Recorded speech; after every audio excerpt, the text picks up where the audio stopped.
Bonjour à tous, bienvenue pour ce numéro 81 de HP Hour. Cette semaine, les trois chroniqueuses, mes trois chroniqueuses préférées, il faut que je vous le dise, seront au rendez-vous. Il y aura donc Corinne qui nous amènera un invité qui s'appelle Jed Robin. Pourquoi? Car il sort un album, on va en parler dans quelques instants. Virginie viendra nous faire sa chronique beauté, on parlera de la mode côté femme cette semaine puisqu'on avait vu les hommes la semaine dernière. Et puis Claire, qui est l'ambassadrice, vous savez, de l'Angleterre et de sa culture et sa langue, viendra nous parler de l'automne. Voilà, j'espère que vous êtes bien installés. Moi, ça va personnellement si vous me posez la question. Donc, on se retrouve dans quelques instants, juste après le générique. C'est parti.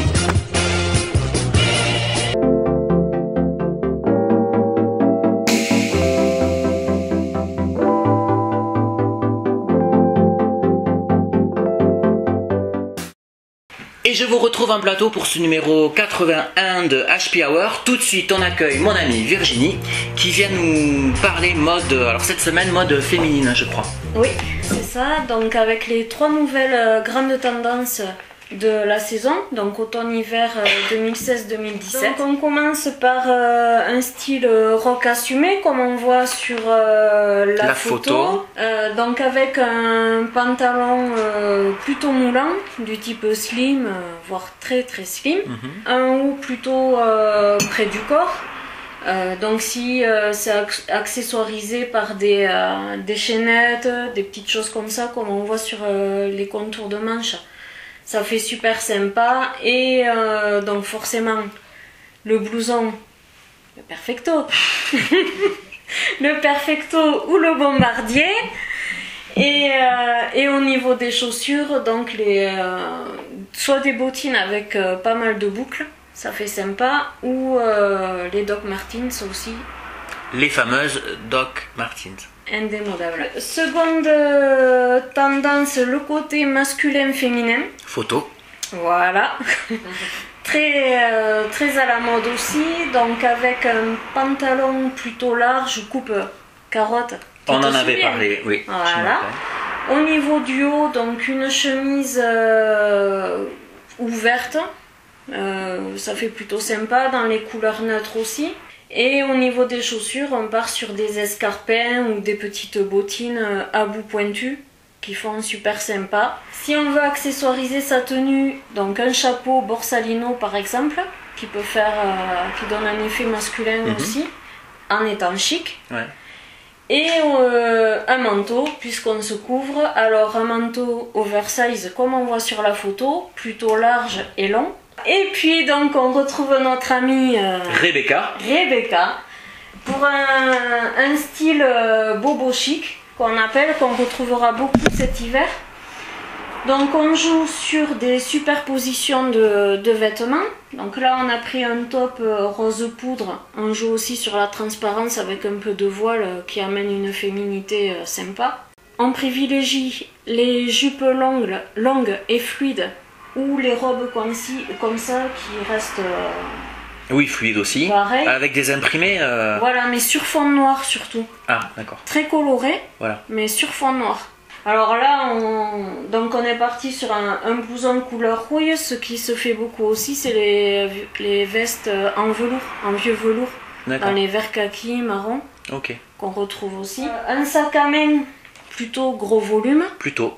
Voilà, donc ça peut être aussi en velours ou cuir, selon le blouson que vous avez pour assortir. On n'oublie pas les bottines qui finissent la tenue. Donc là on est parti aussi sur un cuir marron avec des imprimés peau de serpent.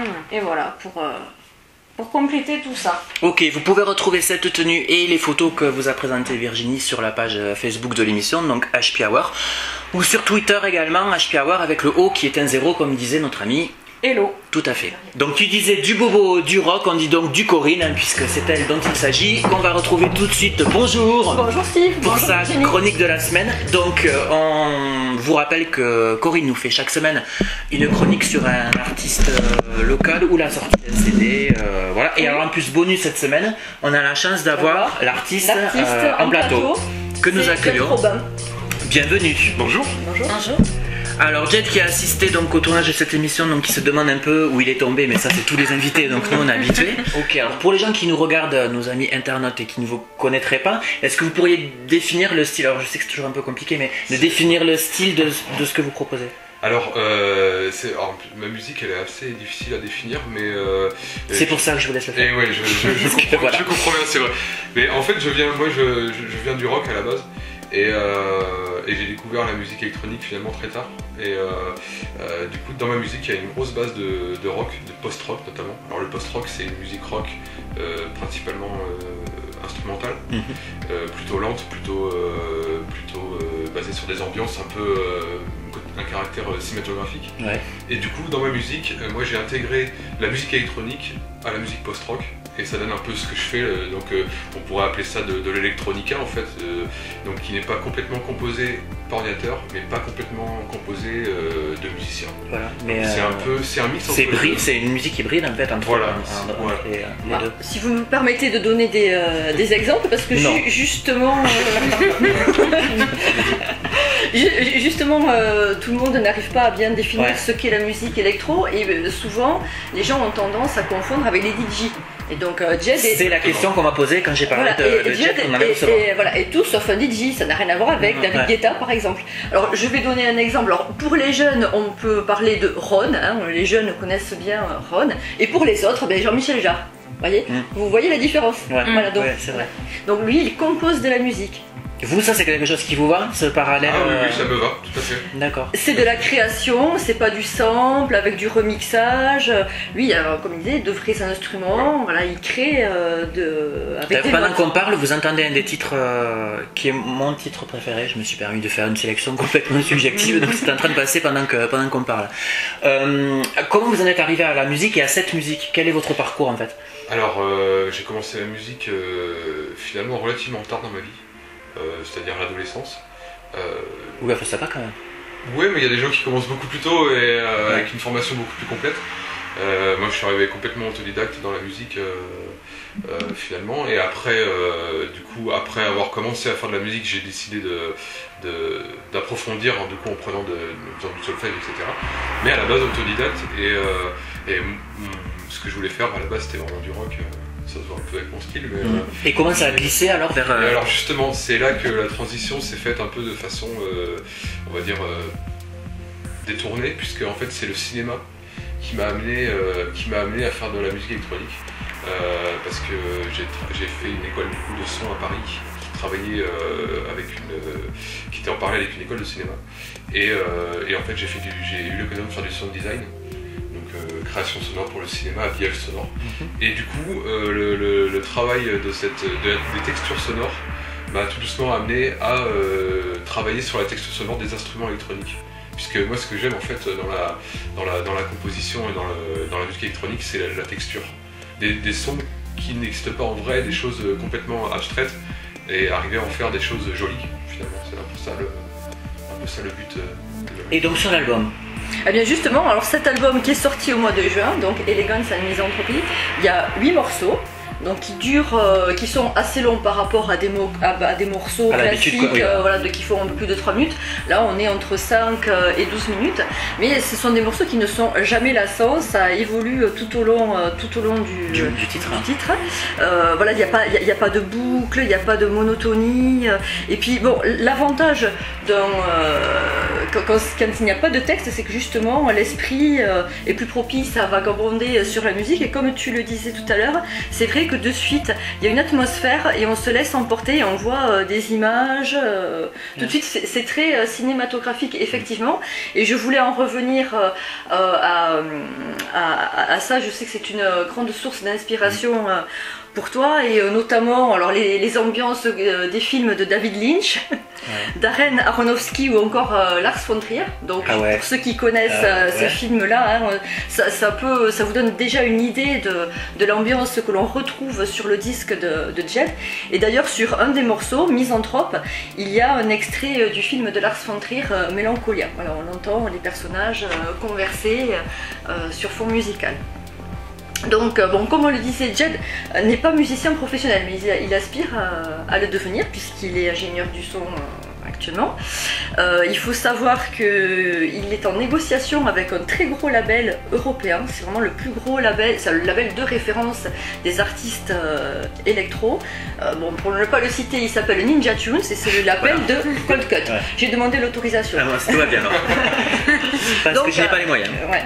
Donc, et c'est vrai que si ça se réalise et on l'appelle de tous nos voeux, ça serait vraiment une visibilité énorme pour toi. Donc ça permettrait justement à ce disque de toucher un plus large public. Ça te permettrait aussi de remonter sur scène, je crois. Est-ce que tu... Ouais, ça me permettrait de remonter sur scène et puis d'avoir une visibilité plus large. Parce que comme tous les artistes, beaucoup d'artistes, je suis pas très bon pour m'auto-promouvoir, donc c'est vrai que ça... C'est pour ça qu'on est là. Mais justement, moi j'ai une question pour la scène, parce que du coup, je suis en train de me la demander là, pendant qu'on est en train de converser. Comment ça se passe sur scène, les concerts? Parce que tu l'as dit, c'est des morceaux assez longs, et puis donc c'est de l'instrument. Alors, c'est vrai que quand on écoute chez soi, on peut avoir, si on est bien équipé, on a un bon son, on est bien installé, on peut... Bon voilà. Comment ça se passe en concert? Du coup, quel est le rendu? Est-ce qu'il faut adapter Ah oui, il faut complètement adapter les morceaux pour pouvoir les rejouer je les joue différemment en live, ils sont pas joués tels quels. Ouais. Et j'ajoute d'autres choses en fait. Il y a une base de ce que j'ai créé pour l'album, et après je viens enrichir pour le live avec d'autres claviers, les voix notamment, je chante en live, etc. Ah d'accord. Donc il y a des additions comme ça d'autres matières. D'autres matières sonores. Puis souvent il y a une scénographie avec des lumières qui est rajoutée, qui fait que c'est assez quand même captivant pour le public, hein. C'est vivant. Oui, je veux dire, on n'est pas déçu par rapport à... Non, voilà, c'est pas plat. Mais en fait, finalement je perds pas le côté cinématographique en live. J'essaie d'exploiter aussi le côté scénographique et mise en scène dans le live. Ok. Corinne? Oui, alors il faut savoir qu'il y a un autre album qui va sortir aussi prochainement. Mais quelle profusion! À la fin de l'année, voilà. Donc cet album va s'appeler A Part of a Depressed Child. Avec la... mais alors, où est Claire? Voilà. Elle va arriver, on va lui parler tout à l'heure. Donc on peut d'ores et déjà écouter le premier extrait sur ta page Facebook, sur ton dont site. Le lien s'affiche actuellement sur votre écran. Donc c'est sur Bandcamp, Deezer, où on peut écouter tous les albums de Jed, les titres, on peut les acheter puisqu'il n'existe qu'en version numérique. Donc ce premier titre du prochain album qui sortira le 17 décembre s'appelle The Memories. Et on espère avoir de très bonnes nouvelles pour toi à la fin de l'année avec la conclusion de ce contrat. Merci beaucoup d'être venu nous voir. On va accueillir tout de suite, alors justement, Claire qui va pouvoir donner 2-3 tuyaux en anglais, voilà, pour Corinne, parce que bon, on ne peut pas non plus avoir toutes les qualités. On accueille tout de suite Claire, c'est parti.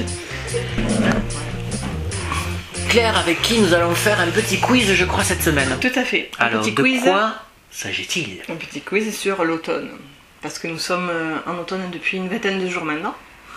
Donc c'est le moment de voir si vous avez quelques connaissances sur l'automne.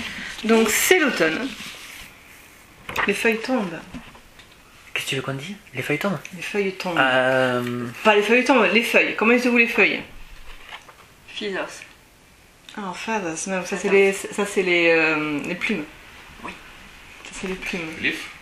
Ah oui. Comment? One leaf. One leaf. Yes. Et au pluriel? Leaves, yes, leaves. Donc au singulier leaf avec un F et au pluriel leaves. Avec un V. En règle générale, quand vous avez un mot qui finit par un F au singulier, quand vous le mettez au pluriel, ça se transforme en VES. C'est l'automne, il fait pas très beau. Donc on sort son... Umbrella. Ouais, ça c'est Rihanna, ça c'est même pas la peine. On est en automne, dans pas longtemps. Nous allons avoir Halloween. Avec des citrouilles. Non. Non. Pumpkins. Ah oui, c'est ça. Les bons élèves, Oh, ça va. Voilà, les pumpkins. Que porte-t-elle? Raincoat. Yes. Ou Kawaii. Aussi, a raincoat with Wellington boots. Très bien. Ok. Qu'est-ce que ceci? Ah non, Alors, nuts c'est les noisettes, non? Alors, nuts c'est l'ensemble de tout ce qui est fruits à coque. Et peanuts, alors c'est quoi? C'est pas celle-là? Des cacahuètes. Merde. Walnut. Yes, walnuts. Good. Vous avez une note dedans forcément? Ouais, mais un truc qui pique. Ah non, pas qui pique, non. Ah, mais ça aurait pu être... Ça aurait pu, mais non. Mais alors... Chestnut. Et chest, c'est quoi? Chestnut. Ça veut rien dire, c'est le nom, voilà. d'accord. Chestnut. En règle générale, quand vous avez note, c'est de la famille de tout ça quoi. Voilà, noix, noisettes, cacahuètes et autres. Et j'en passe. Et j'en passe, c'est des meilleurs. Et on va s'en faire juste 2 petits derniers pour la route. Ceci, donc vous avez besoin for the leaves. Oui. Ouais. Mais alors. Ça peut-être que non. C'est bon là. C'est C'est dur très loin, ça. c'est très loin. Hein. Mais moi je me rappelle même pas avoir appris ça. Ah, peut-être que vous l'avez pas appris, non. Mais c'est bien utile quand même. Mais bah oui. C'est bien utile. A rake. Ah oui. A rake. Non. Rake. Rake. Bien sûr. R-A-K-E. Rake. Voilà. Et. Tic-tac. C'est tic ou c'est tac? Hors C'est un- tac. Squirrel. Ah ouais. Squirrel. C'est dur. C'est. Squirrel. Comment tu l'écris? S-Q-U-I-R-R-E-L. Squirrel. Squirrel. Ok. Et c'est associé à l'automne parce que c'est la période où il est vraiment actif, quoi. C'est pour ça que je l'ai associé. Et comment dit-on l'automne? Parce qu'on a parlé de l'automne. Automne. Mais... Alors. Automne. A-U-T-U. Avec un M. Avec un M. Yes. Et est-ce que c'est la seule manière de dire l'automne? On dit fall aussi. Yes. On dit quoi? Fall. Fall. De- Tu devrais le savoir avec la mode, hein. Oui, Tu as les collections Fall Winter. Et oui, c'est vrai. Bon, la conclusion de cette chronique, c'est que nous inviterons Jed à chaque fois qu'il y aura une chronique anglaise, parce que Voilà, il nous a tous battus, donc voilà. Et puis c'est sur, Sans aucune mesure. et sur ces bonnes nouvelles, je vais vous laisser entre vous pour réviser vos Voilà. petites leçons d'anglais avec Claire, puisque moi je vais aller manger avec notre ami Véro, qui cette semaine nous propose la recette Saucisson. Du saucisson de fruits secs. du saucisson de fruits secs, c'est ça. Donc j'y vais. À tout à l'heure, on se rejoint pour la dégustation. Oui, c'est ça, Voilà. exactement. C'est ça, merci beaucoup. Voilà. Salut Véro. Salut. Ça va? Oui, et toi? Alors, ravi de te retrouver cette semaine. Alors, qu'est-ce que tu nous proposes comme petite recette? Alors cette semaine, je vais vous proposer saucisson de fruits secs. Alors ça va pouvoir vous servir pour des repas de fête, pour accompagner un petit foie gras. Ça peut accompagner aussi toujours un fromage en fin de repas. Et ça peut être aussi quelque chose que vous pouvez emporter quand vous allez faire du sport. Pour récupérer. Pour récupérer. D'accord. Voilà. Donc même à la montagne, peu importe. Donc cette recette, il va y avoir des figues séchées, il va y avoir des amandes broyées, il va y avoir aussi des noix, un peu de, on revient avec le sirop d'agave, voilà, et un petit peu de jus de pomme. On va prendre, alors les quantités c'est à vista de nas, comme d'hab.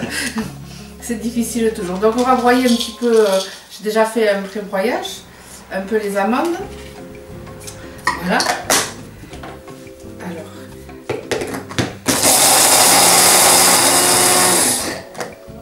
Voilà, si ça c'est fait, oui. Voilà.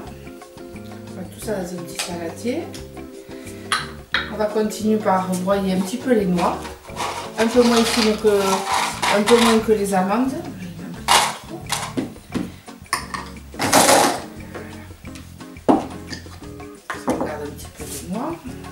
Les noix qui sont de saison en plus. De saison, oui. Ouais, voilà. Tout ceci, c'est des... Les figues aussi d'ailleurs. Hein. Les figues aussi, des oléagineux, c'est plein de minéraux, d'oméga 3, etc. Voilà. Alors pour un saucisson, il faut à peu près 250 g de figues, voilà. D'accord. 50 g de noix. Je donne les recettes, Oui. les sur internet. On va regarder que ça fasse une petite pâte, pas trop, donc je vais le liquéfier avec un peu de jus de pomme.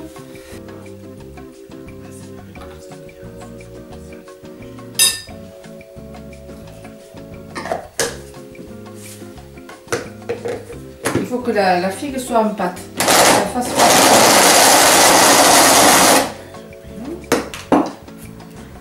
Ah, ouais. Voilà, un petit peu mieux. Après, on va mélanger tout ceci.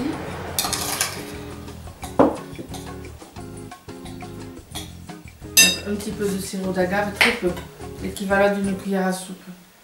Voilà.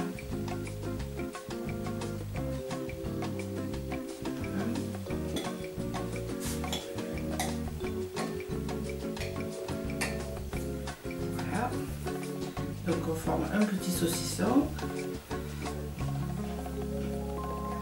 Là. Après par contre on le filme dans un... fait Ah oui, ça, alors on le met dans du... dans du film plastique. Ok. Voilà. Comme ça, on va pouvoir te dire un peu mieux. Il va durcir normalement au frigo. Alors on peut le préparer au moins 2 ou 3 jours à l'avance. Alors donc on le filme. On le filme, voilà, un petit saucisson. Et donc tu disais on le met au réfrigérateur. 2 ou 3 jours avant de le consommer. D'accord. Voilà. Et après vous coupez des rondelles. Alors, voilà. Et ça se conserve combien de temps?